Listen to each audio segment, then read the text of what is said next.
Welcome to Guide Guru. We hope this video helps. You begin by proving you own the iPad. This matters because Apple locks devices to prevent theft. First, locate the serial or IMEI and your original receipt. Once done, sign into Icloud. To confirm activation lock status. If you already have the Apple ID and password, remove the device from Find My iPhone immediately. If not, contact the original owner with proof. Make sure they follow the steps to remove the device from their iCloud remotely.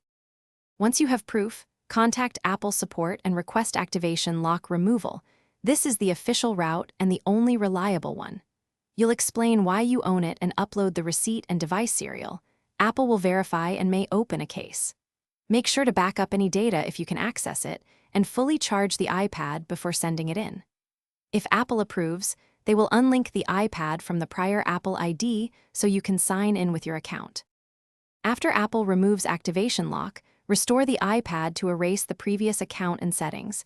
You can do this via recovery mode or Finder/iTunes. Once restored, set up the iPad with your Apple ID and enable Find My again. If the lock still shows, make sure you have the Apple support case number and escalate.